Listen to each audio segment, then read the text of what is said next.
जय राधा माधव कुंज बिहारी, जय राधा माधव कुंज बिहारी, जय गोपी जन वल्लभ गिरिवरधारी, जय गोपी जन वल्लभ गिरिवरधारी,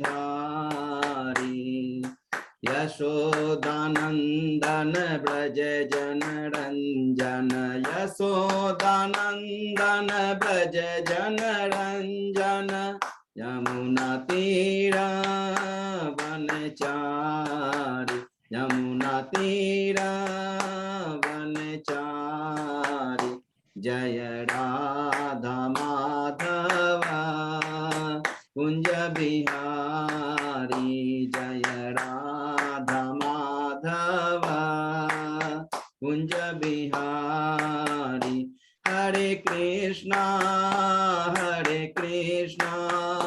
कृष्णा कृष्णा हरे हरे, हरे राम राम राम हरे हरे, हरे कृष्णा कृष्णा कृष्णा हरे हरे, हरे राम राम राम हरे हरे, गोविंद बोलो हरि गोपाल बोलो, गोविंद बोलो हरि गोपाल बोलो, राधा रमन हरि गोविंद बोलो, श्री राधा रमन हरि गोविंद बोलो, जय राधा दामोदर राधा दामोदर राधे, जय राधा गोपीनाथ राधा गोपीनाथ राधे, जय राधा मदन मोहन राधा मदन मोहन राधे, जय राधा कुंज बिहारी राधा कुंज बिहारी राधे, जय राधा गोविंद राधा गोविंद राधे, जय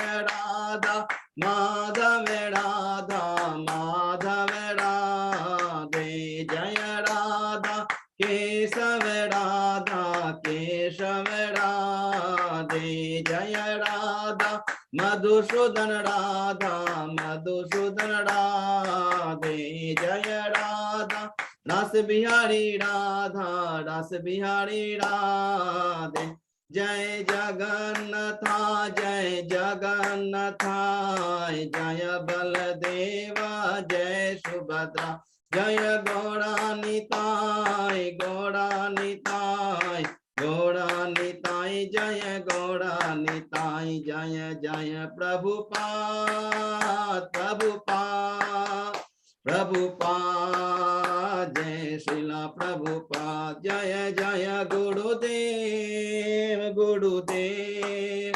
गुरुदेव गुरुदेव, निताय गौर हरि बोल हरि बोल हरि बोल, निताय गौर हरि बोल, हरे नाम से कीर्तन की जय, राधा माधव की जय, श्रीला प्रभुपाद की जय। हरि बोल हरि बोल हरि बोल। बहुत बहुत धन्यवाद अजय पधार प्रभु को, बहुत बहुत सुंदर कीर्तन के लिए। और आज बहुत ही सुंदर जो गौर निताई का जो ग्रीन ड्रेस में पहने इतना सुंदर दर्शन कराया, हरि बोल, बहुत बहुत धन्यवाद। और सभी भक्तों को बहुत बहुत धन्यवाद देता हूँ, सबने बहुत अच्छे से कीर्तन किया। हरे कृष्णा अमरेंद्र, हरे कृष्णा संजय प्रभु, हरे कृष्णा। अभी हम लोग मंगलाचरण करते हैं। ओम अज्ञान तिमिरांधस्य ज्ञानांजन शलाकया चक्षुरुन्मीलितं येन तस्मै श्री गुरुवे नमः। श्री चैतन्य मनोभीष्टं स्थापितं येन भूतले स्वयं रूप कदा मह्यं ददाति स्वपदान्तिकं वंदे हम श्री गुरु श्रीयुत पद कमलम श्री गुरु वैष्णवांच श्री रूपम साग्र जातम सहगना रघुनाथम वितम तम सजीवम स्वादेतम सावभूतम परिजम सहितम कृष्ण चैतन्य देवम श्री राधा कृष्ण पादान सहगना ललिता श्री विशाखा वितांत च नम ओम विष्णुपादाय कृष्ण पृष्ठाय भूतले श्रीमते भक्ति वेदांत स्वामी इति नामिने नमस्ते सरस्वती देवे गौरवाणी प्रचारिणे निर्विशेषा शून्यवादी पाश्चात्य देश तारिणे वांछा कल्पतरुभ्यः कृपा सिन्धुभ्य एव च पतितानां पावनेभ्यो वैष्णवेभ्यो नमो नमः। नमो महावदान्याय कृष्ण प्रेम पदायते कृष्णाय कृष्ण चैतन्य नामने गौरत्विषे नमः। हे कृष्ण करुणा सिंधु दीन बंधु जगतपते गोपेश गोपिका कांत राधा कांत नमस्तुते। तप्त कांचन गौरांगी राधे बिंदाबनेश्वरी विश्वभानुसुते देवी प्रणमामि हरिप्रिये। नीलांचल निवासाय नित्याय परमात्मने बलभद्र सुभद्रायां जगन्नाथाय ते नमः। जय श्री कृष्ण चैतन्य प्रभु नित्यानंद श्री अद्वैत गदाधर श्रीवासादि गौर भक्त बिंद मुखम करोति वाचालम पंगु लंगे गिरिम यत्कृपातम हम वंदे श्री गुरु मदीनतारिणम परमानंद माधवम श्री चैतन्य ईश्वरम। हरे कृष्ण कृष्ण कृष्ण हरे हरे हरे राम राम राम हरे। श्री श्री मंगलाचरण की जय, शिला प्रभुपाद की जय। हरे कृष्णा। तो आज के इस श्रीमद् भागवतम चर्चा में कक्षा में अध्याय में सभी भक्तों का अभिनंदन है, स्वागत है। मैं सभी भक्तों के चरणों में अपना दंडवत प्रणाम करता हूँ। हम सब लोग मिल करके श्रीमद् भागवतम की चर्चा कर रहे हैं। ये भगवान श्री गुरु आचार्य भक्तों की बहुत ही बड़ी कृपा है, अदरवाइज ये संभव नहीं हो सकता। अभी हम लोग कैंटो 3 के 5वें अध्याय में हैं, जिसमें मैत्र मुनि और विदुर जी की वार्ता के बारे में हम लोग पढ़ रहे हैं। और उसके अंदर में मैत्र मुनि जी हमें बता रहे हैं सृष्टि लीला के बारे में। सृष्टि लीला है, याद रखिए, सृष्टि के बारे में मैत्र मुनि ने कहा है मैं भगवान की सृष्टि लीला के बारे में बताऊंगा। तो वो जो लीला है भगवान की, जब भी बोलते हैं लीला मीन्स वो दिव्य है। ये कोई भौतिक बातें नहीं है, भौतिक जानकारी नहीं है। दिखने में लगेगा कि ये भौतिक चीजों के बारे में हो रहा है, भौतिक नहीं, ये दिव्य है। दिव्य इसलिए इसमें क्योंकि भगवान के ऐश्वर्य के बारे में हमें मालूम पड़ता है कि भगवान कितने महान, तभी उसको लीला कह सकते हैं।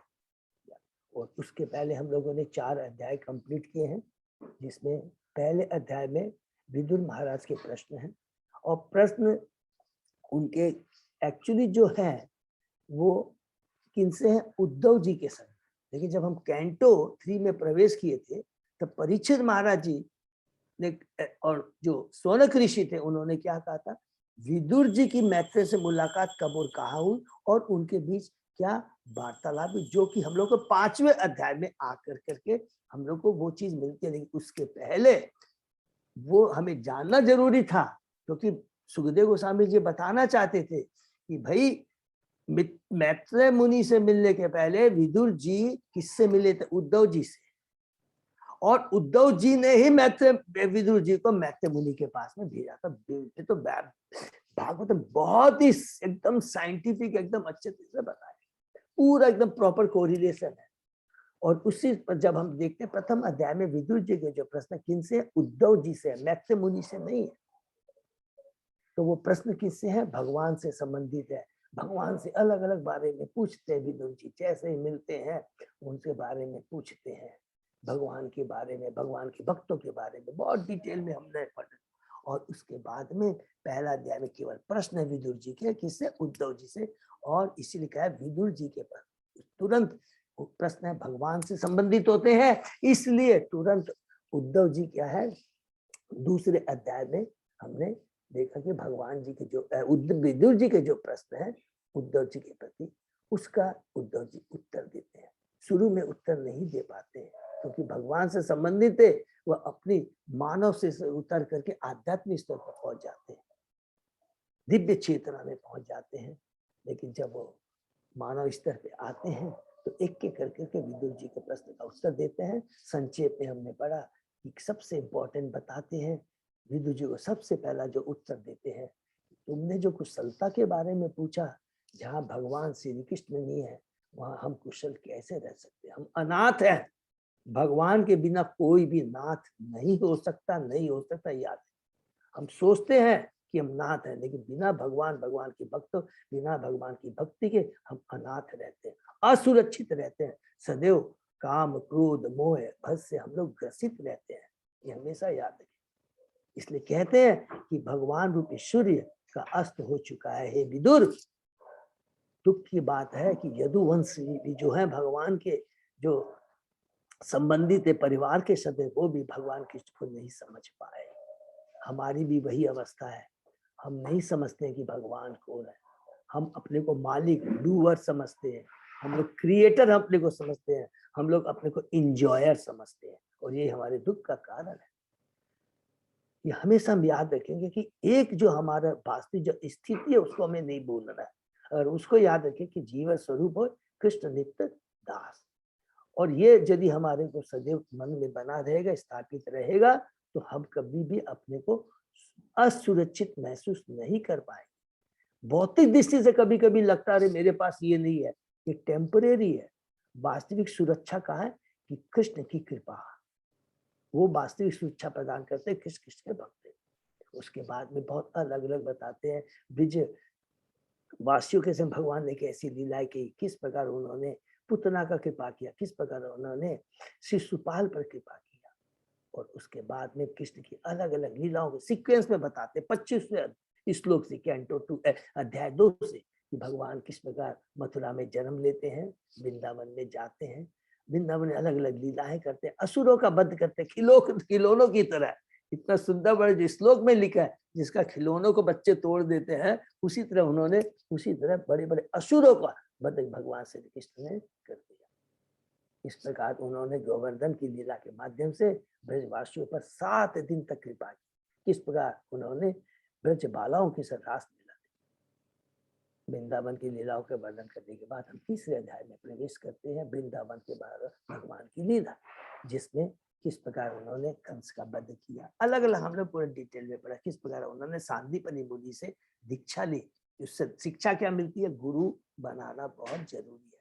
बिना गुरु की कृपा के हम भक्ति में आगे नहीं बढ़ सकते, भक्ति कर ही नहीं सकते। ये हमेशा याद रखें। इवन चैतन्य महाप्रभु ने ईश्वरपुरी से उनको केशव भारती से ईश्वरपुरी से दीक्षा ली, केशव भारती से संन्यास दीक्षा ली। ये बहुत जरूरी है, एक शिक्षा है। भगवान हर अपने कार्य के माध्यम से एक शिक्षा देते हैं। हर भगवान का इस धरा पर आने का एक उद्देश्य होता है, वो देते हैं। उसके बाद में भगवान कैसे कैसे मुचकुंदा के ऊपर, भीम के ऊपर कृपा करते हैं।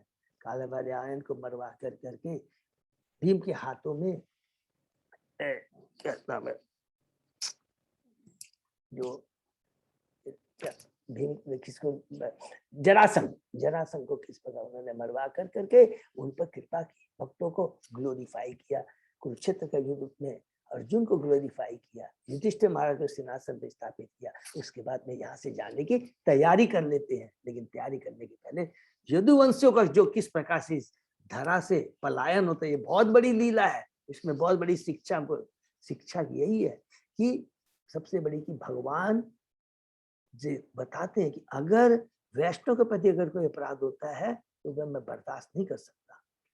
वैष्णव के प्रति यदि कोई निंदा करता है उसको बर्दाश्त नहीं कर सकता। इवन उन्होंने दुर्वासा मुनि को, जब अमरीश महाराज के चरणों में अपराध हुआ, उनको बर्दाश्त नहीं किया। भगवान अपने ऊपर बर्दाश्त कर सकते हैं, नहीं भक्तों के प्रति कोई अत्याचार है तो बर्दाश्त नहीं कर सकते। एक शिक्षा देते हैं। दूसरा बताते हैं कि जब भगवान की लीला समाप्त हो गई तो भगवान को जाना था, तो भगवान को जाने के लिए बहुत सुंदर व्यवस्था की। जो लोग भगवान के धाम से आए थे उनको द्वारका में ही रखा, वहीं से वो उनको भगवान अपने धाम भेज दिया। जो स्वर्ग लोक से आए थे भगवान की लीला में भाग लेने के लिए, मदद करने के लिए, उनको प्रभास क्षेत्र में ला कर करके मुनियों के प्रति अपराध करा करके जो मूसल लीला हुई उसके माध्यम से उनको पूरा खत्म करके उनको ये भगवान।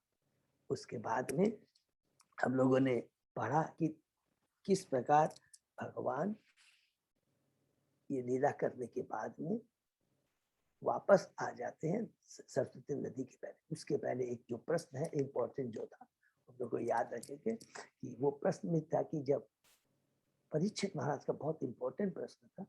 प्रश्न क्या था कि भगवान इस जरा से जाने के पहले उद्धव को अकेले क्यों छोड़ गए थे। उसमें हमने पढ़ा था कि भगवान का उद्देश्य था, क्योंकि उद्धव भगवान के परम भक्त है और वो चाहते थे कि मेरा भक्त उद्धव है वो बद्रिकाश्रम में जाकर करके वहां के जो ऋषि मुनि है उनको जाकर उन पर कृपा करें, मेरा संदेश प्रदान करें। और कहते हैं कि भगवान ने जो गीता में अर्जुन को ज्ञान दिया था उससे भी उच्च कोटि का ज्ञान जो अभी तक उन्होंने नहीं दिया था, उद्धव के माध्यम से वो देना चाहते थे। उसके बाद में जब हम लोग देखते हैं कि बहुत सुंदर हमने पढ़ा कि जब उद्धव जी भगवान श्री कृष्ण से जब लीला समाप्त हो जाती है तो भगवान स्वयं सरस्वती नदी के पास आते हैं। उद्धव जी उनको खोजते हुए चले आते हैं। मैत्रेय मुनि भी वहां पहुंच जाते हैं, लेकिन मैत्रेय मुनि के बारे में बहुत पढ़ा कि वो क्या थे, ज्ञानी थे, मिश्रित भक्ति थी। लेकिन उद्धव जी भगवान के शुद्ध भक्त थे और भगवान श्री कृष्ण ने उद्धव को देखकर प्रसन्न हो गए। भगवान अपने भक्तों को देखकर इतने प्रसन्न हो जाते हैं, इतने लालायित रहते हैं। वृंदावन में भगवान हमेशा अपने भक्तों से मिलने के लिए लाया रहते, अलग अलग लीला करते थे।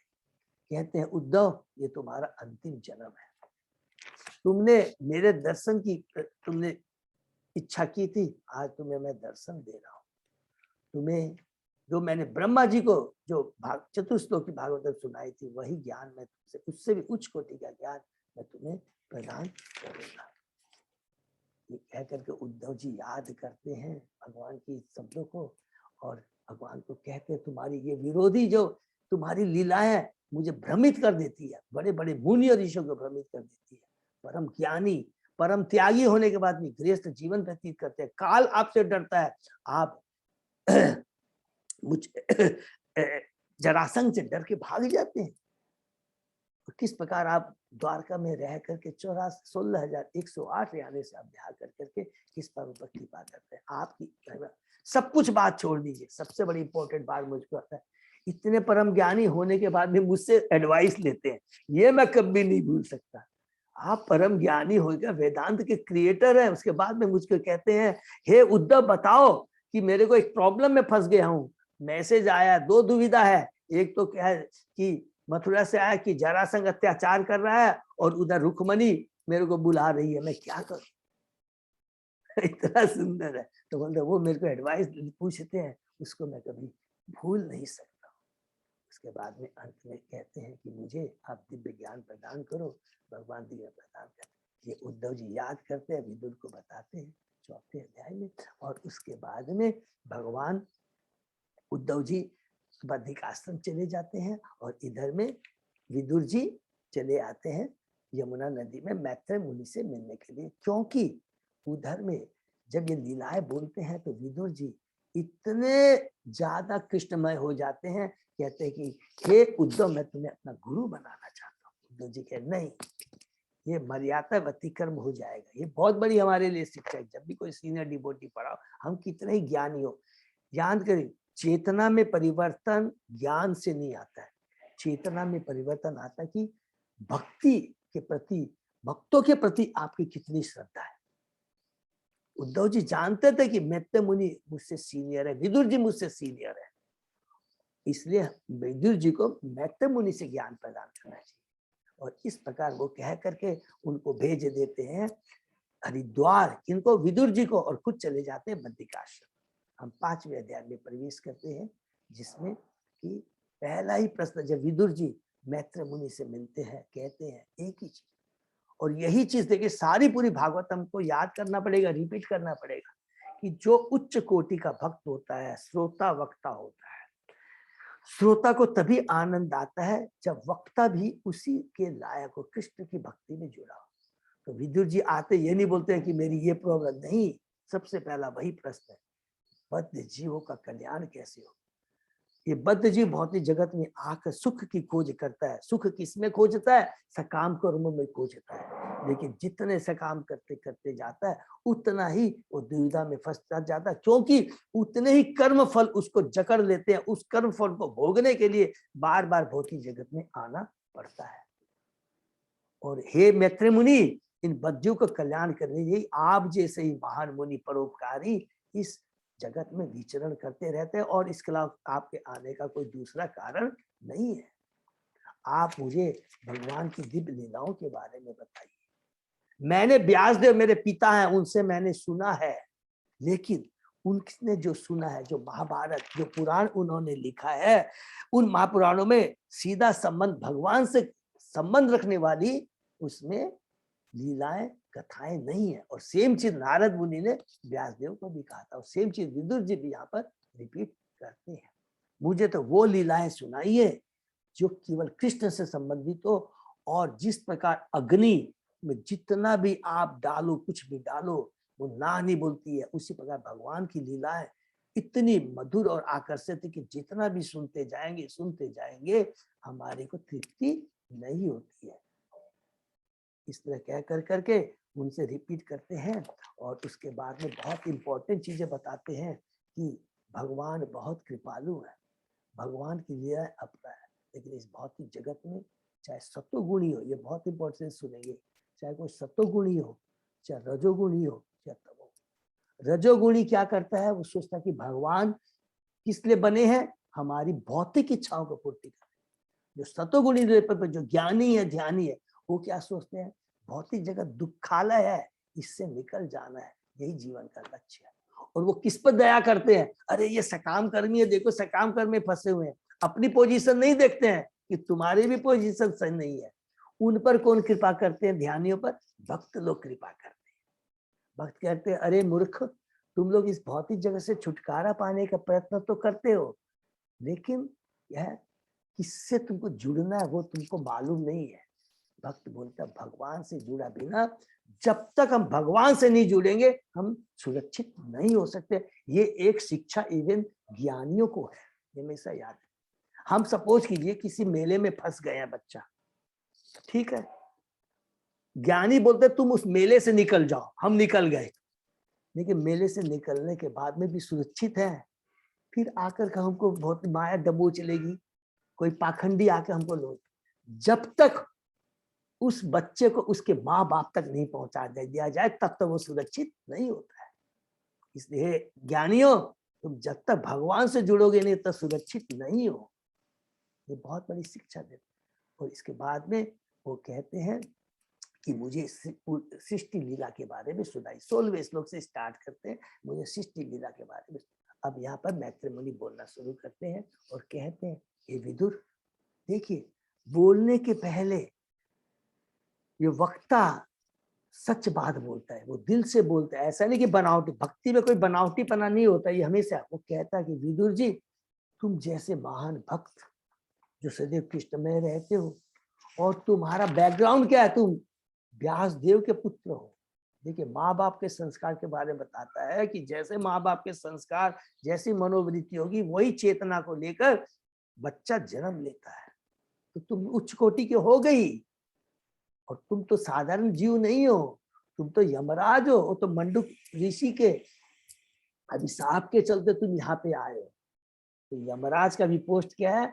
बहुत करुणामय है, याद रखें। कब ये बोलेंगे अरे यमराज, यमराज तो भगवान के 12 महाजनों में से एक है। ये करके उनको बता के फिर कहते हैं कि मैं तुमने जो बताया है, मैं तुम्हें दिव्य ज्ञान दूंगा। किसके बारे में? भगवान की लीलाओं के बारे में श्रवण कीर्तन, ये सॉरी भगवान की लीला का सृष्टि के बारे में, पालन के बारे में, संहार के बारे में बताऊंगा। 22-23 श्लोक में। 24वें श्लोक में सृष्टि के बारे में बोलने के पहले ये बताते हैं कि भगवान ने सृष्टि क्यों की। ये 24वां श्लोक बहुत इंपॉर्टेंट, बहुत सुंदर ढंग से भगवान ने ये सृष्टि की है बद्ध जीवों को कल्याण करने के। बद्ध जीव मानता नहीं है, बोलता है कि मैं कंट्रोलर बनना चाहता हूँ, डूअर बनना चाहता हूँ। तो भगवान तुरंत कहते हैं कि कोई बात नहीं, जिद्दी नहीं करते हैं, जी मानते हैं कि मेरा ही तो अंश है। अरे मेरा ही तो अंश है, मैं जब कंट्रोलर हूँ, इंजॉयर हूँ, तो मेरा बेटा भी सोचता है मैं भी कंट्रोलर इंजॉयर बनना चाहता हूँ। लेकिन उनको मालूम है कि बच्चा है, कभी सुरक्षित माँ के बिना नहीं रह सकता। तो माँ क्या करती है, वो खिलौनों के रूप में बोलते एक भौतिक जगत बना देती है कि चल बेटा ये खिलौना है, तू जा करके, जैसे बोलता है ना कि आज मैं खाना बनाऊंगा, बच्चा बोलता है, माँ बोलती है तू, तो उसको माँ एक नकली वो दे देती है, खिलौने दे देते, नकली किचन बोलते हैं, वो दे देती है, चल तू जाके एंजॉय कर करके दे देती है। माँ इंतजार करती रहती है, जब ये थक जाएगा तो मेरे पास में आएगा, फिर मुझे भूख लगेगी तो मेरे पास आना ही पड़ेगा, क्योंकि वो नकली किचन से उसको खाना नहीं मिल सकता।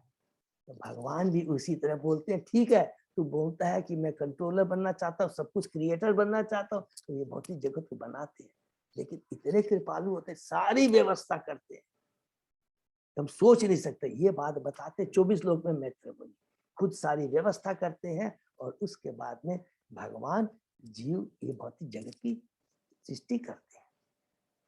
इसके बाद करने के बाद में हम लोगों ने कल जो पढ़ा था वो बहुत इंपॉर्टेंट है।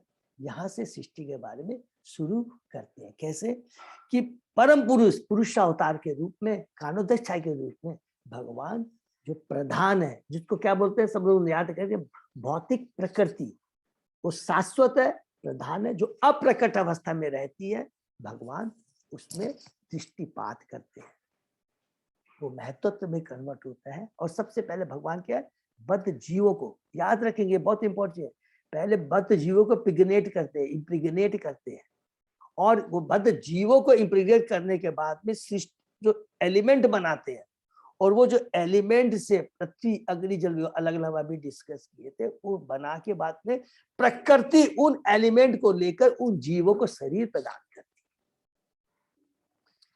प्रकृति कभी जीव पैदा नहीं कर सकती, तो भगवान भेजते हैं, वो भी अपनी आंखों से भगवान की दृष्टि मात्र से वो भगवान इम्प्रेग्नेट कर देते हैं। भगवान को कोई स्पेशल चीज की दरकार नहीं होती है। उसके बाद में हमने पढ़ा प्रथम पुरुष अवतार कारणोदक विष्णु जीवों को भौतिक प्रकृति में गर्भित करते हैं, और ये गर्भाधान वे अपनी आंखों से करते हैं। यही जीवों की उत्पत्ति का रहस्य है, भौतिक प्रकृति नहीं करती है, ये बार बार याद रखिएगा। माता शरीर प्रदान करती है, पिता जीव को अपने वीर के माध्यम से डालता है, ये हमेशा याद। तो प्रकृति स्त्री है, याद रखिए, केवल पुरुष एकमात्र कृष्ण है। भौतिक विज्ञान की कोई भी वैज्ञानिक प्रगति कभी भी कोई जीव उत्पन्न नहीं कर सकती, भौतिक सृष्टि का यही संपूर्ण रहस्य है।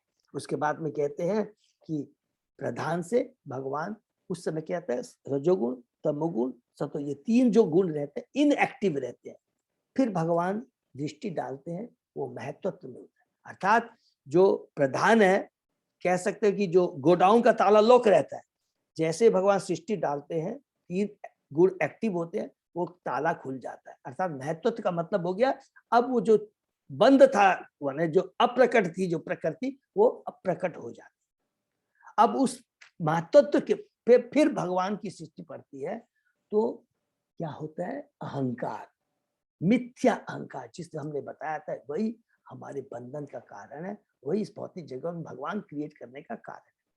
तो तीन गुणों के माध्यम से और तीन अवस्थाओं में, तीन गुण क्या हो गए, रजोगुण तमोगुण और सतोगुण, और तीन अवस्थाओं में हमने क्या पढ़ा था, सबको याद है ना, कर्ता कारण और क्रिया, जिसको हम लोग क्या बोलते हैं कि जब मिथ्या अहंकार सतोगुण से मिलता है, अर्थात उसको क्या बोलते हैं, अधिदेव, अर्थात ज्ञान शक्ति, और जब वो मिथ्या अहंकार रजोगुण से मिलता है, तो उसको क्या बोलते हैं, क्रिया शक्ति, और उसको क्या बोलते हैं, अध्यात्म।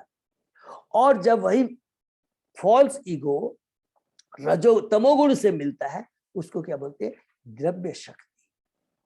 और इन तीनों से अलग अलग चीज उत्पन्न होती है। तो हमने पढ़ा था कि जब सतोगुण में होता है, तो उस समय क्या क्या उत्पन्न होते हैं, माइंड और 10 सेंस देवता, जिसको बोलते हैं अधिदेव भी बोलते हैं, ज्ञान शक्ति। और जब मिथ्या अहंकार रजोगुण से मिलता है, संपर्क में आता है, तब उसमें प्राण, इंटेलिजेंस माने बुद्धि, और 10 इंद्रियां, 5 कर्म इंद्रिया, 5 ज्ञान इंद्रिया। और वही मिथ्या अहंकार जब रजोगुण के प्रभाव में आता है, उस समय 5 ये भौतिक तत्व बनते हैं, पृथ्वी अग्नि जल वायु आकाश, और 5 तन मात्रा, शब्द स्पर्श रूप रस ये बनते। अब सबको क्लियर हो गया होगा अच्छे। इसके बाद आगे हम लोग आज पढ़ेंगे। इसके बाद में अभी भी देखिए केवल इंग्रेडिएंट्स बन रहे हैं, और इसमें देखिए कितनी बड़ी भगवान की है। अब देखेंगे जो 5 जो इंग्रेडिएंट बनते हैं, इसमें भी कितना दिव्य साइंटिफिक है, जो हम लोग कभी सोच भी नहीं सकते हैं कि किस प्रकार ये पृथ्वी अग्नि जल वायु आकाश उत्पन्न होते हैं। ये हम लोग पढ़ेंगे। ओम नमो भगवते वासुदेवाय। ओम नमो भगवते वासुदेवाय। ओम नमो भगवते वासुदेवाय। नारायण नमस्कृत्य नरं चैव नरोत्तमं देवी सरस्वती व्यासं ततो जयम् उदीरये। नष्टप्रायेषु अभद्रेषु नित्यं भागवत सेवया भगवती उत्तम श्लोके भक्ति भवति नैष्ठिकी। आराधयो भगवान ब्रजेश तनय ततधाम वृंदावनम रमया काचिदुपासना व्रजवधू वर्गेण्य कल्पिता। श्रीमद्भागवतम प्रमाणम अम्लम प्रेमा पुमर्तो महान श्री चैतन्य महाप्रभो मतम इदम तत् आदरो न पर। हरे कृष्ण कृष्ण कृष्ण हरे हरे हरे राम राम राम हरे हरे। कैंटो 3 अध्याय 5 श्लोक नंबर 32। थैंक यू प्रभु। 32 हम लोग शुरू करते हैं, ठीक है। तामसो भूत सूक्ष्म आदियत खम लिंगम आत्मनः। आकाश ध्वनि का परिणाम है। इसको खाली अंडरलाइन, सबको मालूम है आकाश ध्वनि का परिणाम है, और ध्वनि अहंकारात्मक काम का रूपांतर है। दूसरे शब्दों में आकाश परमात्मक प्रतीकात्मक प्रतिनिधित्व है। इसको बस सिंपल शब्दों में समझोगे जो मैंने आगे कि सबसे पहले जो ध्वनि देखिए 2 है। हमने अभी क्या पढ़ा था कि जब मिथ्या अहंकार अधिभूत अर्थात जो द्रव्य शक्ति है उसके माध्यम से क्या उत्पन्न होता है, 5 ग्रॉस एलिमेंट और 5 तन्मात्रा। तो ग्रॉस एलिमेंट में पृथ्वी अग्नि जल वायु आकाश, और तन्मात्रा में क्या था, शब्द स्पर्श रूप रस गंध। अब ये देखिए कितना सुंदर कैसे इनका उत्पत्ति होती है भगवान। सबसे पहले साउंड आता है, सूक्ष्म दो हो गए, ये जो गए सॉरी शब्द स्पर्श रूप रस गंध ये सूक्ष्म बोलते हैं इसको, और पृथ्वी अग्नि जल वायु ये ग्रॉस हो गए। तो सबसे पहले साउंड उत्पन्न होती है, और साउंड से क्या होता है, आकाश उत्पन्न होता है। तो जब आकाश उत्पन्न होता है उसमें क्या क्वालिटी रहती है, साउंड केवल आवाज रहता है। फिर क्या होता है, उस आकाश से फिर आगे जाते हैं तो क्या होता है, स्पर्श स्पर्श शब्द स्पर्श, याद रखिए शब्द स्पर्श उत्पन्न होता है, और उस स्पर्श से उत्पन्न होती है वायु। फिर उस वायु से क्या होता है, रूप रूप रूप मीन्स जो दिख सकता है, फॉर्म, और उस रूप से क्या होता है, क्या होता है, अग्नि अग्नि उत्पन्न। फिर उस अग्नि से क्या उत्पन्न होता है, रस स्वाद, और उस स्वाद से क्या उत्पन्न होता है, फिर जल, और फिर जल से क्या उत्पन्न होती है, गंध, और फिर गंध से पृथ्वी। ये सीक्वेंस। और जब पृथ्वी, जब ये भौतिक प्रकृति अप्रकट होती है तो उल्टा होता है, पहले पृथ्वी अग्नि जल वायु एक एक करके खत्म होता है, जो अंत में केवल वो रह जाता है साउंड। अब देखिए क्वालिटी क्या है, जो लास्ट में उत्पन्न होती है पृथ्वी, उसमें 5 ये तन मात्राएं रहती है, शब्द स्पर्श रूप रस और गंध, 5 चीज रहती है पृथ्वी के अंदर। उसके ऊपर में हम जब जल आते हैं तो उसके अंदर में एक चीज नहीं रहती, क्या नहीं रहता है, गंध नहीं रहता है, शब्द स्पर्श रूप और स्वाद रहता है, गंध नहीं रहता। फिर जैसे जल से ऊपर में जाते हैं, अग्नि के अंदर में केवल गंध चला जाता है और स्वाद नहीं रहता, क्या रह जाता है, शब्द स्पर्श और रूप रहता है। फिर जल से और ऊपर जाते हैं, सॉरी अग्नि से क्या बोला था, अग्नि से ऊपर जाते हैं तो क्या वायु, वायु में दो चीज रह जाती है, एक चीज चली जाती है, क्या, फॉर्म नहीं रहता, केवल शब्द और स्पर्श रहता है। और फिर वायु से जब ऊपर चले जाते हैं आकाश में केवल शब्द रह जाता है। ये इतनी सुंदर भगवान की ये देखिए रचना है ये। तो यही चीज पूरा हम देखेंगे कि 32 से 33 श्लोक में ऐसे तो इसको हम लोग पढ़ लेते हैं। तो कंसेप्ट सबको क्लियर हो गया मेरे ख्याल से, किसी को कोई कंफ्यूजन नहीं होगा, ठीक है ना। तो वैदिक स्तुतियों में कहा गया है इतस्मात् आत्मन आकाश संभूत है।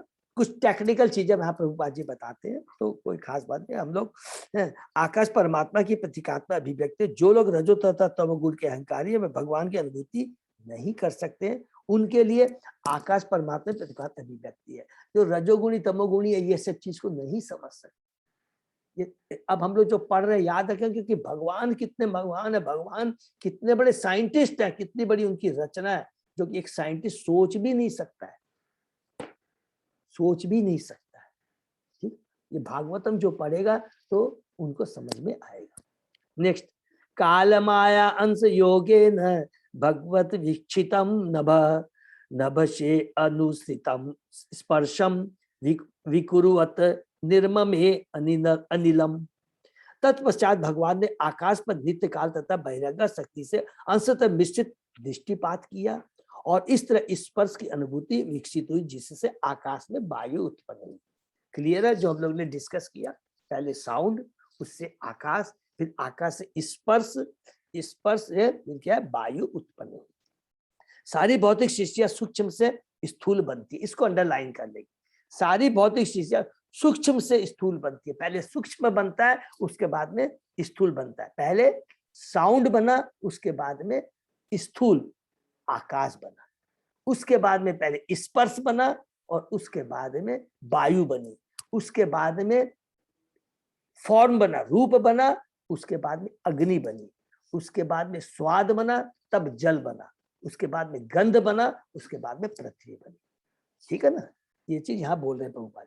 संपूर्ण ब्रह्मांड इसी तरह से विकसित हुआ है। आकाश से स्पर्श अनुभूति विकसित हुई, जो नित्य काल बहिरंगा शक्ति तथा भगवान के दृष्टिपात का मिश्रण है। सारा ये कार्य क्या है, भगवान का दृष्टिपात है नंबर 1, और दूसरा भगवान की कौन सी शक्ति से हो रहा है ये काम, भगवान की बहिरंगा शक्ति से हो रहा है। भगवान की बहिरंगा शक्ति से ये भौतिक जगत बनता है, भाई पूरी बहिरंगा शक्ति से ये भौतिक जगत चलता है, याद रखेंगे। और इसमें मेन रोल किस होता है, भगवान और भगवान की शक्ति दोनों। देखिए खुद भगवान दृष्टिपात करते हैं और इधर बहिरंगा शक्ति, कितना भगवान मेहनत कर रहे हैं पूरी सृष्टि को करने के लिए, मामूली बात नहीं है। लेकिन भगवान के लिए बहुत मामूली चीज है। क्यों मामूली चीज है, कि ये भगवान कृष्ण स्वयं नहीं कर रहे हैं, अपने अंश के अंश के अंश के अंश के माध्यम से, पुरुषावतार के माध्यम से ये करवा रहे हैं। और पुरुषावतार में कौन कर रहा है ये कार्य, कारण रक्षाई विष्णु कर रहे हैं, ये सब याद है। ठीक है ना। यह स्पर्श अनुभूति आकाश से वायु के रूप में विकसित हो, इसी तरह अन्य सारा स्थूल पदार्थ भी सूक्ष्म से स्थूल में विकसित हुआ। ध्वनि आकाश में, स्पर्श वायु में, रूप किसमें आ गया, अग्नि में, स्वाद जल में, तथा गंध पृथ्वी में विकसित हुई। क्लियर है ये ना। तो हम लोग चार्ट भी बना लेंगे अच्छे से, कोई प्रॉब्लम नहीं। अजय प्रभु ने याद आ रहा है हम लोग को चार्ट भी दिया था, तो उसको सब लोग ध्यान रखेंगे, बहुत इंपॉर्टेंट चार्ट दिया है प्रभु ने। कल भी मैंने शेयर किया है प्रभु जी। ओ हरि बोल, thank you so much. Sorry मैं देखा नहीं। अजय प्रभु देखिए कितना मेहनत करते हैं, बहुत अच्छा चार्ट है, प्लीज सब लोग देखेंगे तो कंफ्यूजन नहीं होगा। हरि बोल। अनिलो अनिलो अपि विकुर्वाण नभसा उरुबल अन्वित ससर्ज रूप तत्मात्रम ज्योति लोकस्य लोचनम। तत्पश्चात अति शक्तिशाली वायु ने आकाश से अंतरिक्ष क्या करके इंद्रिय अनुभूति का रूप उत्पन्न किया, और रूप की अनुभूति बिजली में रूपांतरित। बिजली का मतलब अग्नि है, इसको लिख लेंगे। बिजली का मतलब हो गया या अग्नि, अग्नि में रूपांतरित हो गई, जो संसार को देखने के लिए प्रकाश है। हरि बोल। नेक्स्ट, अनिलेन अन्वितम ज्योति विकुर्वत परिवीक्षतम आधत अभम रसमयम काल माया अंश योगतः। जब वायु में बिजली की क्रिया हुई और उस पर ब्रह्म ने दृष्टिपात किया। उस समय नित्य काल तथा बहिरंग शक्ति के मिश्रण से जल तथा स्वाद की उत्पत्ति हुई। देखिए कितनी बड़ी बात है यहाँ पर, इतनी इंपॉर्टेंट चीज जो साइंटिस्ट और बड़े बड़े कुछ सोच भी नहीं सकते हैं, ये केवल भगवान केवल अपनी दृष्टि मात्र बहिरंग शक्ति से कर रहे हैं। भगवान को मेहनत नहीं करना पड़ रहा है, भगवान इंजॉय कर रहे हैं, ये लीला है। क्यों इंजॉय कर रहे हैं? कि मेरा जीव के लिए, मेरे जीव के लिए मेरे को व्यवस्था करनी है, मेरा अपना अंश मैं वान से जीव लोके जीव भूत सनातन, ये याद रखिए। नेक्स्ट, ज्योतिषा अम्ब अनुसंसृष्टम विकुर्वत ब्रह्म वीक्षितम महिम गंध गुणाम आघात काल माया अंश योगतः। तत्पश्चात बिजली से उत्पन्न जल पर भगवान ने दृष्टिपात किया और फिर उसमें नित्य काल तथा बहिरंग शक्ति का मिश्रण हुआ। इस तरह वह पृथ्वी में रूपांतरित हुआ, जो मुख्यतः गंध के गुण से युक्त है। हरि बोल। तो ये इस प्रकार पृथ्वी, अग्नि, जल, वायु, आकाश कैसे उत्पन्न, यहाँ पर भगवान ने बहुत सुंदर से मैत्रेय मुनि ने विदुर जी को बता रहे हैं। ठीक है ना, यही चीज हमने देखिए पढ़ा था किसमें, कैंटो 2 के 5वें और 6ठे अध्याय में 6 प्रश्न थे, जिसका 4 प्रश्न का उत्तर ब्रह्मा जी ने 5वें अध्याय में दिया था और बाकी 2 प्रश्न का उत्तर 6ठे अध्याय में था। ठीक है ना, सबको याद है ना। यत रूपम यत अधिष्ठातम यत सृष्टिम संस्थितिम यत परम और तत् तत्व, 6 प्रश्न किए थे, सब याद रखिए प्लीज। और उसमें भी देखिए कितना बढ़िया बात है कि सुखदेव को जब परीक्षित महाराज प्रश्न करते हैं तो प्रश्न नहीं, हाँ बहुत सिंपल है, फट से सुखदेव गोस्वामी बोले अच्छा ये सिंपल सृष्टि के बारे में बोल रहे, मैं तुमको बता देता हूँ।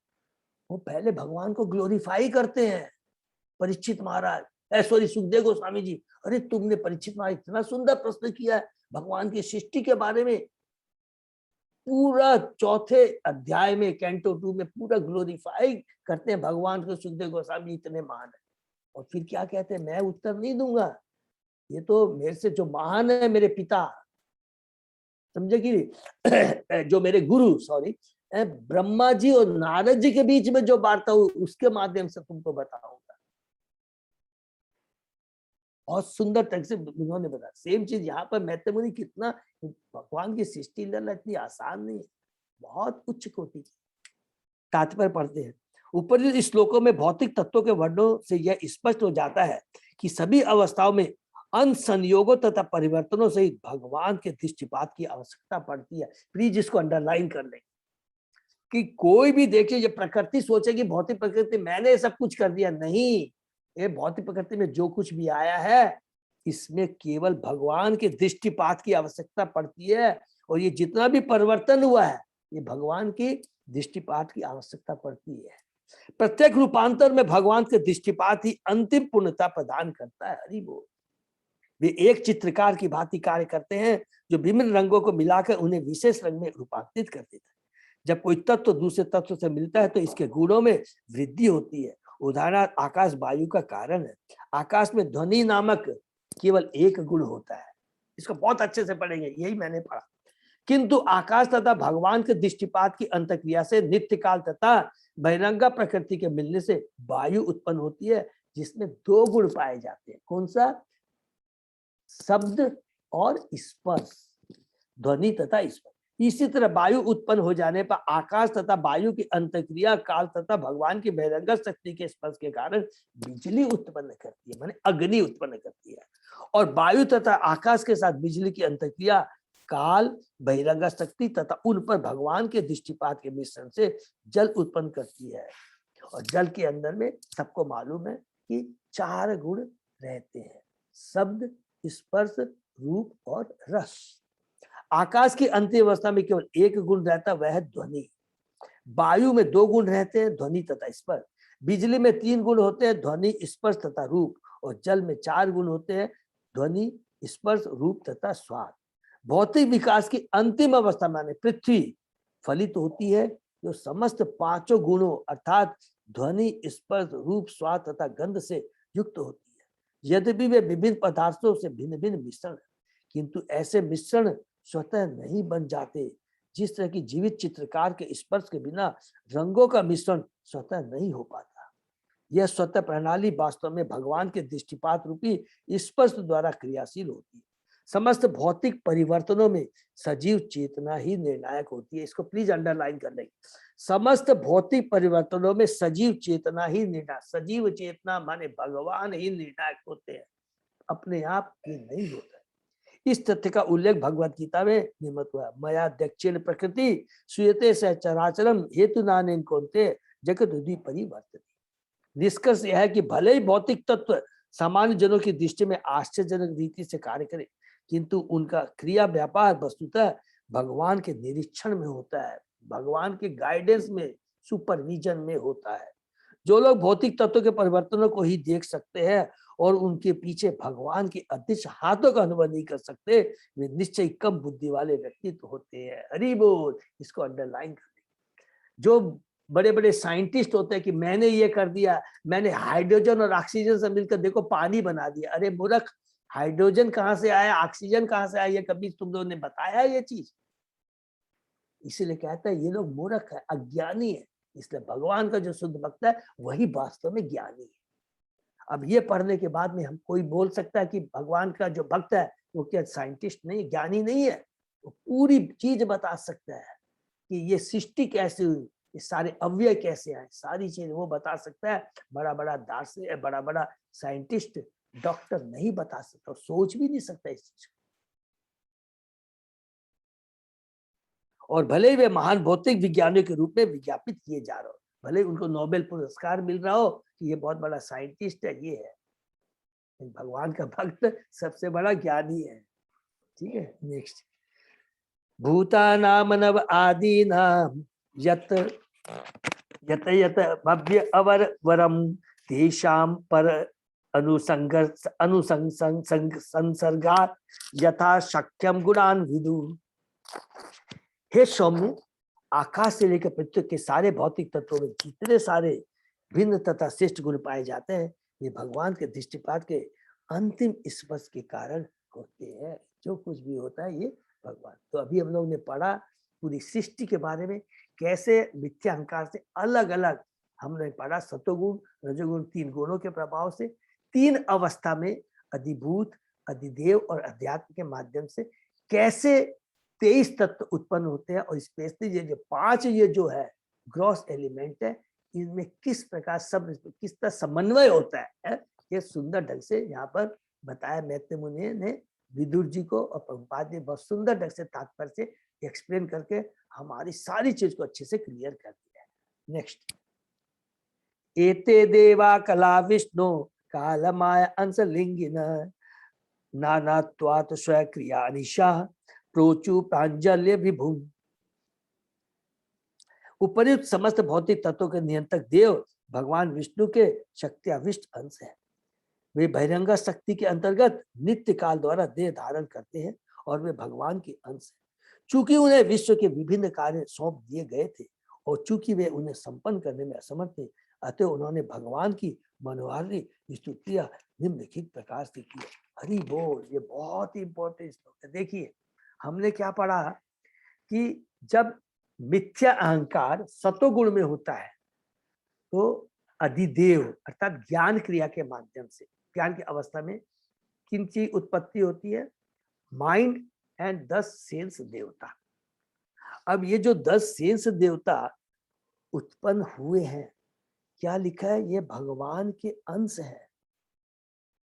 और चूंकि विश्व के विभिन्न कार्य सौंपे गए थे और चूंकि वे उन्हें संपन्न करने में असमर्थ थे, इसको अंडरलाइन करने कि भगवान ने सारी सृष्टि कर दी है, सारे अवयव बना दिए हैं, तो भाई देवताओं को बोला जाएगी अरे भैया सब कुछ तो मैंने बना दिया, तुम अब काम करो, अपना सब कुछ करो। अग्नि देवता, जल देवता, वायु देवता, सब लोग अपना अपना काम क्यों नहीं करते? बोलते नहीं, हम लोग असमर्थ हैं, हम लोग नहीं कर सकते। जब तक भगवान की कृपा ना हो तो हम कुछ नहीं कर सकते। तो हम लोग ये तात्पर्य में पढ़ते, बहुत ही सुंदर है।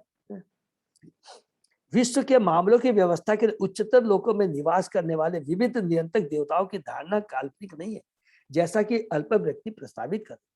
ये देवतागण भगवान विष्णु के विस्तारित अंश है और ये काल बहिरंगा शक्ति तथा भगवान की आंशिक चेतना द्वारा देह पाते हैं। मनुष्य, पशु, पक्षी आदि भी भगवान के अंश है और उनके भी विभिन्न भौतिक शरीर होते हैं, किंतु वे भौतिक मामलों के नियंत्रक देवता नहीं है। प्रत्युत वे ऐसे देवता द्वारा नियंत्रित होते हैं। ऐसा नियंत्रण व्यर्थ नहीं होता, यह उतना ही आवश्यकता है जितना कि आधुनिक राज्य के मामलों के लिए नियंत्रक विभाग होते हैं। हरि बोल।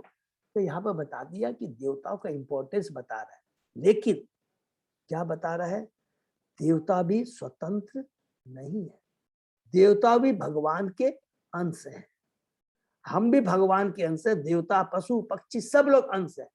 खाली फर्क इतना है कि देवताओं को भगवान के विशेष वो जीव है जिनको भगवान इस सृष्टि में, जो भगवान ने व्यवस्था कर दी, ऑलरेडी जो चीज बना दिया है, they are not the creator. याद रखेंगे, हम स्वर्ग के बारे में बात कर रहे हैं।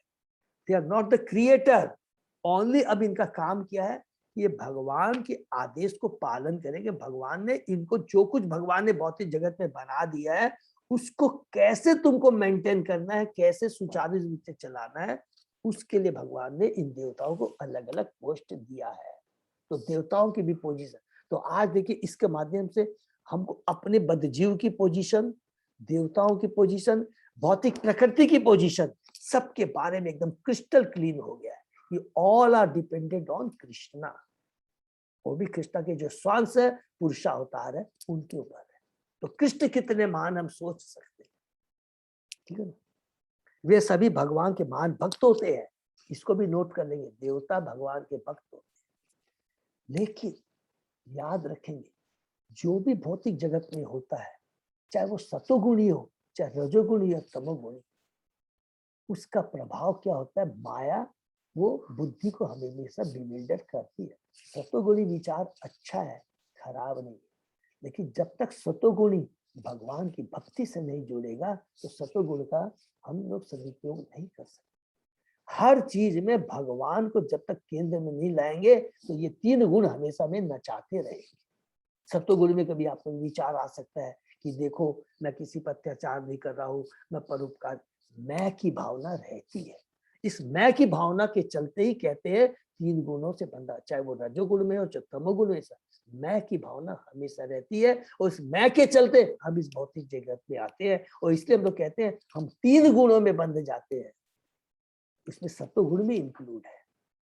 तो देवता क्या है, वो भगवान के भक्त भी होते हैं, लेकिन साथ ही साथ उनमें क्या है, सत्वगुण होता है, मैं का भी भाव रहता है, कंट्रोलिंग मेंटेलिटी रहती है। ये हमेशा याद है।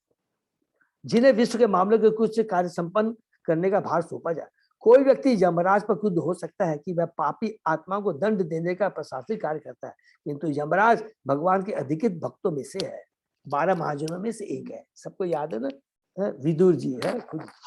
इसी तरह अन्य सारे देवता हैं। भगवत भक्त कभी भी ऐसे नियुक्त देवताओं द्वारा नियंत्रित नहीं होता जो कि भगवान के सहायक रूप में कार्य करते हैं, किंतु भक्त उनके उन उत्तरदायित्व पदों के कारण उनका सम्मान करता है जिन पर भगवान ने उन्हें नियुक्त किया। इसको अंडरलाइन करेंगे, जो भगवान का जो भक्त होता है बहुत ही महान होता है, और वो कभी देवताओं को अपमानित नहीं है, सम्मान। क्यों? भगवान ने उनको ड्यूटी दी है, लेकिन उनको भगवान नहीं मानता है देवता। भक्त क्यों नहीं मानता? कि उसको मालूम है उनकी देवताओं की भी पोजीशन, या वो भी बद्ध जीव है, भौतिक जगत में भगवान की एक ड्यूटी को पूरा करने के लिए आए हैं, और वो भी भगवान के ऊपर ही आश्रित है।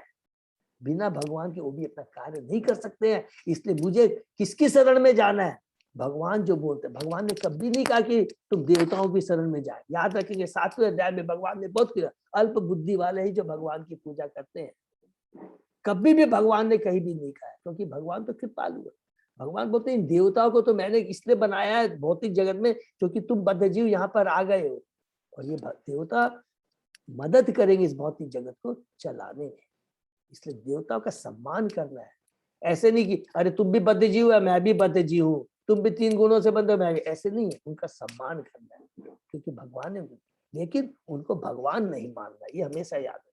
वो भगवान नहीं है, वो भगवान के क्या है, इंस्ट्रक्शन को फॉलो करने वाले देवता। साथ ही भगवत उन्हें मूर्खता बस परमेश्वर नहीं मान बैठता, इसको भी अंडरलाइन कर। केवल मूर्ख लोग ही देवताओं को विष्णु के तुल्य मानते हैं, वस्तुतः वे सभी विष्णु के सेवकों के रूप में नियुक्त है। इससे यहाँ क्या चीज एक मालूम पड़ता, बहुत इंपॉर्टेंट चीज यहाँ समझ में आ रही है कि जितने भी लीलाएं हुई हम लोगों ने कैंटो 10 में पढ़ा है कि देवताओं की, इंद्र ने कोई भूल किया है, विष्णु ने भूल किया, याद रखेंगे ये भगवान के शुद्ध भक्त है। यहाँ पर क्लियर लिखा प्रभुपाद जी ने, केवल भगवान इनके माध्यम से लीला करते हैं। तो ये कभी भी, अरे ये भगवान के भक्त है, भगवान बच्चियों को शिक्षा देने के लिए लीला उनके माध्यम से करवाते हैं, ये याद रखेंगे। ये बहुत इंपॉर्टेंट चीज हम लोग को यहाँ पर मालूम पड़ा। जो कोई भी भगवान तथा देवताओं को समान स्तर पर रखता है वह पाषंडी या नास्तिक कहलाता है। देवताओं की पूजा उन्हीं व्यक्तियों द्वारा की जाती है जो ज्ञान, योग तथा कर्म की विधियों के नियातिक पालक है, अर्थात निर्विशेषवादी, ध्यानी तथा सकाम कर्मी है। किंतु भक्तगण एकमात्र भगवान विष्णु की पूजा करते हैं। यह पूजा किसी भौतिक लाभ के लिए नहीं होती, जिसकी कामना सारे भौतिकवादियों द्वारा, यहाँ तक कि मोक्ष कामियों, योगियों तथा सकाम कर्मियों द्वारा की जाती है। क्योंकि तीनों स्वार्थी होते हैं। याद है ना, हमने पढ़ा था कि एक तो होता है सकाम कर्मी, भौतिक चीज ही चाहता है, और ध्यानी ज्ञानी क्या चाहते हैं, भौतिक जगत से छुटकारा, लेकिन उसमें भी स्वार्थ है, भगवान की भक्ति के लिए नहीं है। भगवान के नाम को वो साधन के रूप में एक्सेप्ट करते हैं, भक्ति के रूप में नहीं। अरे भगवान का नाम इतना इंपॉर्टेंट, अच्छा चलो ठीक है, इसको पकड़ के, इसी रस्सी को पकड़ करके मैं भौतिक जगत से निकल जाऊंगा, लेकिन जाकर के भगवान की भक्ति करनी है, गोलोक धाम जाना है, बैकुंठ धाम, वो इच्छा उनकी नहीं होती है, याद रखें। भक्तगण परमेश्वर की पूजा भगवान की शुद्ध भक्ति प्राप्त करने के लिए करते हैं, किंतु जिनके पास मानव जीवन के मुख्य उद्देश्य इस प्रेम को प्राप्त करने के लिए कोई कार्यक्रम नहीं होता, उनके द्वारा भगवान नहीं पूजे जाते। ईश्वर के साथ प्रेम पूर्वक संबंध से विमुख व्यक्ति कुछ हद तक अपने ही कर्मों द्वारा तिरस्कृत होते हैं। बोल भगवान प्रत्येक जीव के प्रति उसी तरह संभाव रखते हैं जिस तरह प्रवाहित गंगा जल हर व्यक्ति की शुद्धि के निमित्त है, तो भी गंगा के तट के वृक्षों का महत्व भिन्न होता है। गंगा के तट पर आम वृक्ष जल पीता है और नींबू का वृक्ष भी उसी जल को पीता है। इसको अंडरलाइन करेंगे, बहुत इंपॉर्टेंट ये उपमा है। किंतु दोनों वृक्षों के फल भिन्न भिन्न होते हैं, एक में स्वर्गिक मिठास होती है और दूसरे में नारकीय तीव्रता। निम्ब की तिरस्कृत रिक्तता उसके विगत कर्म के कारण है, जिस तरह की आम की मधुरता भी उसके अपने कर्म के कारण है। भगवद गीता में भगवान ने कहा, तामम द्विशतः क्रूरान संसारेषु नरात्मः क्षिपाम्य जस मसु भान आसुर शवेव योनिषु। जो लोग इस चालू तथा क्रूर है और नराधम है, उन्हें मैं भवसागर में विभिन्न आसुरी योनियों में डालता रहता हूँ। यमराज जैसे देवता तथा अन्य नियंत्रक उन अवांछित बद्धात्माओं के लिए जो ईश्वर के साम्राज्य की शांति भंग करने में सदैव लगे रहते हैं। क्योंकि ये सारे देवता भगवान के विश्वास भक्त सेवक, अतः इनका कभी भी तिरस्कार नहीं किया जाना चाहिए। देखिए कितना इंपॉर्टेंट यहाँ पर प्रभुपाद जी तात्पर्य के माध्यम से जो गीता में बात कहे बहुत क्लियर करते हो, यहाँ पर डिटेल में समझा दिए। देवता भी बंधे रहते हैं, लेकिन वो मेरे भक्त हैं। उनमें दो तरह के, यहाँ पर तीन तरह के लोग हो गए, हम लोगों ने आज पढ़ा। एक तो बद्ध की जीव टोटली सकाम कर्मी है, नंबर 1। दूसरा जो देवताओं की पोजीशन बता रहे हैं वो भगवान के भक्त भी हैं और उनके अंदर में भी कंट्रोलिंग मेंटेलिटी होती है, क्योंकि वो भौतिक जगत में है। सतोगुणी होते हैं, लेकिन याद रखिए हमेशा वो सतोगुणी लेवल पे होते हैं। और तीसरा भगवान का शुद्ध भक्त होता है, वो देवताओं से भी ऊपर होता है, क्योंकि वो तीनों, वो केवल उसका एक, उसमें कोई भी कंट्रोलिंग मेंटेलिटी नहीं रहती है। भगवान को अपना आराध्य मानता है, खुद को दास मानता है, और उसका एकमात्र उद्देश्य रहता है दूसरे भक्तों की सेवा कर, उनको भक्ति में लाना और खुद भगवान की भक्ति करना। उसके अलावा उसका कोई भी इंटरेस्ट नहीं रहता है। इसलिए भगवान का भक्त भौतिक जगत में भी रहता हुआ शुद्ध भक्त 3 गुणों से ऊपर होता है। हरे कृष्णा। तो यहाँ पर अभी तक हम लोग ने आज पूरा पढ़ा कि तत्व के बारे में, ऐसे ग्रॉस एलिमेंट कैसे बनते हैं, प्रकृति कैसे बनती है, और जब देवता यहाँ पर आते हैं, अब यहाँ लास्ट जो 38वें श्लोक में देवता कहते हैं कि प्रभु आपने मुझे यहाँ पर लाया है कुछ कार्य करने के लिए, हम नहीं कर सकते हैं। क्यों नहीं कर सकते? जब तक आपकी कृपा नहीं होगी। अर्थात हमारे में जो भी शक्ति है, हो सकती है, याद रखेंगे कितने इंपॉर्टेंट बात यहाँ देवता बोलने जा रहे हैं। आपने मेरे को शक्ति दिया है, पोजीशन दिया है, लेकिन इस पोजीशन को और इस शक्ति को एग्जीक्यूट कैसे करूं, वो एग्जीक्यूशन करने का काम भी जब तक आप नहीं समझाएंगे, आपकी कृपा नहीं होगी, हम नहीं कर सकते। ये कितने इंपॉर्टेंट यहाँ पर बात है, ये एग्जीक्यूशन का काम बहुत जरूरी। तो ये हम लोग नेक्स्ट क्लास में पढ़ें। हरे कृष्णा। किसी का कोई हरे कृष्णा, दंडवत प्रणाम प्रभु जी। पढ़ सकते हैं, बहुत ही अच्छा यहाँ पर है। किसी का कोई प्रश्न है तो पूछ सकते हैं, नहीं तो हम लोग यहाँ विराम दे। अजय हरे कृष्णा प्रभु जी, दंडवत प्रणाम। धन्यवाद। अजय प्रभु कोई भी कुछ अनाउंसमेंट है? हरे कृष्णा प्रभु जी, दंडवत प्रणाम। धन्यवाद प्रणाम माता जी। हरे कृष्णा प्रभु जी, दंडवत प्रणाम। धन्यवाद प्रणाम। हरे कृष्णा प्रभु जी, दंडवत प्रणाम। धन्यवाद प्रणाम माता जी। तो फिर हम लोग यहीं पे विराम देते हैं, ठीक है अजय प्रभु? हाँ प्रभु जी। हरे कृष्णा। हरे कृष्ण प्रभु जी, दंडवत धन्यवाद प्रणाम। प्रणाम श्वेता माता जी। श्री भक्तों का बहुत बहुत धन्यवाद। तो आज का सेशन यही विराम करते हैं। ये कर दो। हरे कृष्णा। बहुत सुंदर चल रहा है, कितना सुंदर है। हरे कृष्णा, हरे प्रभु, हरि बोल। हरे कृष्णा, दंडवत प्रणाम। डिस्कशन।